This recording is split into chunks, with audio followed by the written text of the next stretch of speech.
Generous daw kayo. Oo, kuminsan. Kuminsan. Okay. Ladies man daw din kayo.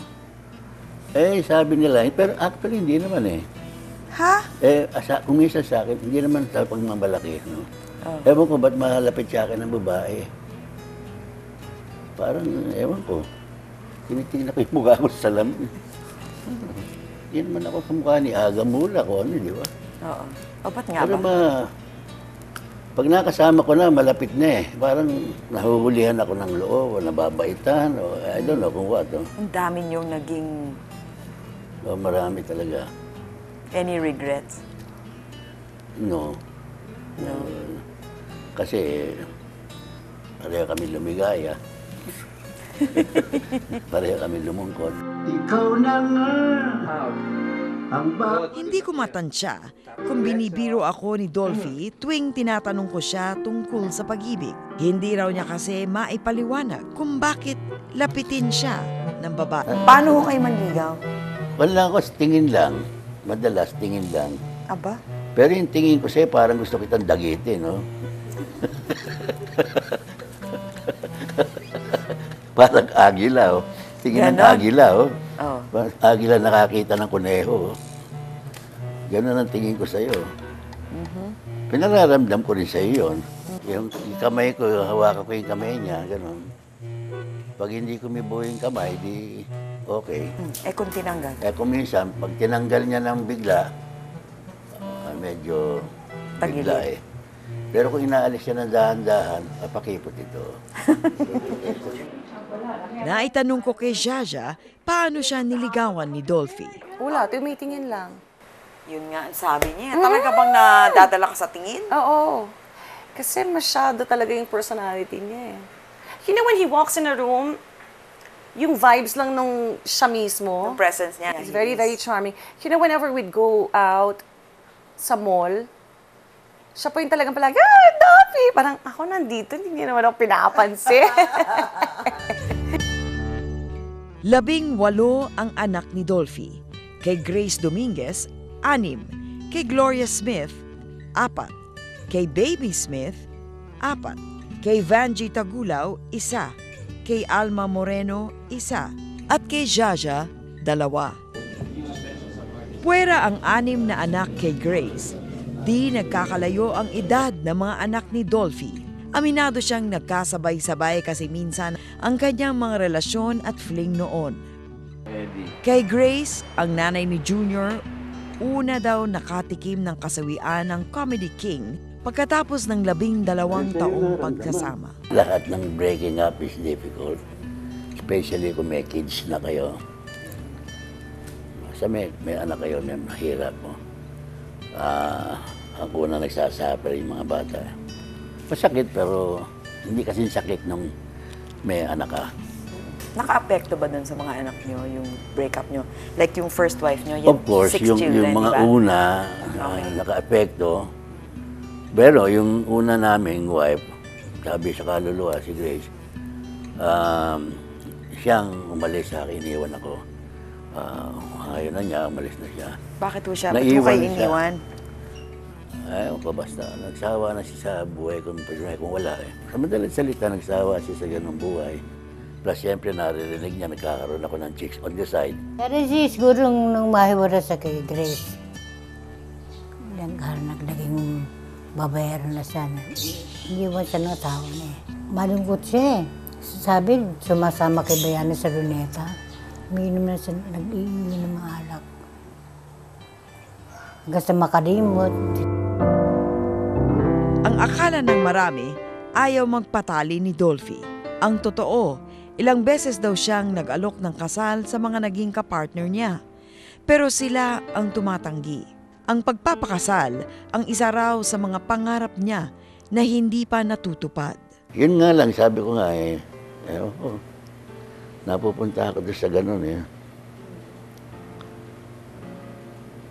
Kaya sabi ko nga ako, ang agad ko lang naman talaga, matulad ako sa tatay ko at nanay ko na hanggang namatay sila mag-asawa eh.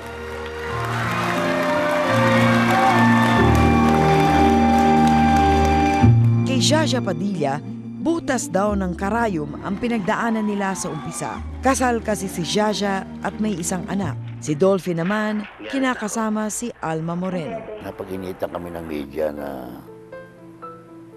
kami ni Shasha magsama. Oh. Hindi ba araw-araw tinitira kami sa... Bakit daw po? Hindi ba mga immoral, ganito, di ba? Pati sa simbahan, binakuha kami ng pare. Huwag gayahin, mga ganon. Hanggang, yun nga, pati mga sponsor ko doon sa John and Marcia, nag-alisan eh. Dahil doon? Talagang ayoko na. Naglagi na ako sa States, oh. Uuwi lang ako rito ng mga 2 linggo, 3 linggo, babalik na naman ako. Eh, doon na kami talagang titira, doon na ang bahala ko eh. Di ayoko nang makakita ng magazine man lang natin eh. Ayoko na. Pero sadyang malilimutin at mapagpatawad daw ang Pinoy. Makalipas ang 3 taon, dumami ulit ang offer kay Dolphy at Jaja. Mahigit 20 taon na silang nagsasama ngayon. Gusto niyo pa pong magpakasal? Kayong dalawa huli siya. Ewan kay Shasha kung gusto pa niya. No? Pero parang unfair sa kanya eh. Ako'y may edad na eh. Siya'y bata pa eh. Pwedeng pag nawala ako, pwede pa siya mag-asawa eh. He's been trying to marry you. He's been trying to marry you. What has happened? Bakit hindi matuloy-tuloy? Ewan ko, karma. Sabi ko sa kanya, karma natin yan. He's never married anyone. Yeah, I don't think it's right. That, I don't think it's fair. That what? That he would end up marrying me, and why not? I'm friends with a lot of them also. So I think, thinking about it, and in retrospect na hindi natuloy yung kasal namin, sabi ko siguro talagang ayaw sa itaas. Dahil parang maraming masasaktan. Ang wish ko sa'yo every year. Naudlot ang kasal dahil hindi pa napapawalang bisa ang unang kasal ni Jaja noong 1980. Kwento ni Dolphy kay Bibeth, masyado na siyang matanda para magkaroon pa ng ibang partner. Ang mga kadate na lang daw ni Dolphy ngayon ay mga anak niya. Matagal bago naging ganito katahimik ang buhay pamilya ni Dolphy. Maraming kalbaryo ang pinagdaanan niya sa ilang anak. Dati wala, ako sakit ng ulo ng daddy ko. Pag sinabi si Junior, naku, sabog na naman yan. Naku, ganyan na naman yan. Minsan ko lang nakita na si Dolphy halos nagkagalaiti sa galit yan. Ha? Nung nakita niya si Junior, Dolphy Junior, nagbibilot ng marijuana. Ginulpin niya yan. Ayaw mong alam na ayaw ko yan, droga. Yan. Magbibulot ka ng marijuana sa tapat ko. O, yun ang Dolphy. Yun ang niya sa drug. Noong 1978, naaksidente si Dolphy Jr. Sumalpok ang kotse niya sa isang 18-wheeler truck sa may Cubao. Naalala ko yung time na yun, si daddy talagang nasa loob daw ng operating room dahil may mga bakal ako sa paa, sa mukha. May wire ang ko kasi nabasag ang mga panga ko. Operado ako yung bukas siya. Tapos may mga bakal ako dito. Yung pa, bukas din, no? Si daddy nasa loob ng operating room, may hawak-hawak daw isang boteng alak. Basta may inom habang maglalasing, habang iyak daw ng iyak. Noong 1980, nasangkot naman si Dolphy Jr. sa kasong arson at homicide. Pinaninindigan ng pamilya na walang kinalaman si Jr. sa krimen. Nakulong siya sa bilibid ng 18 taon. Nabigyan siya ng pardon noong 1998. Siyempre, hindi naman, pag nilagay sa diary, hindi naman si Junior. Hindi, sigurado nakakabit yung si Dolphy Jr. Dolphy's son, gano'n. Puro, siyempre, yung kahihiyan napunta sa tatay ko. Kaya may ako dispensa sa daddy ko. Well, siyempre may kasalanan ka rin doon dahil sa pagpapalaki mo, gawa ng... Ang kasalanan ko, madalas nga wala ka eh. Kuminsan, pag maliit pa, pagbalik mo, hindi ka kilala eh, di ba? Kung bago pa ka nakaumalis. Yun ang kasalanan ko, yung wala ako pirme kung kailangan nila ako siguro. But they need the father, I'm not around. No? Bumangga ang Ford F-150 na minamaneho ni Van Dolph. Naulit ang bangungot ni Dolphy.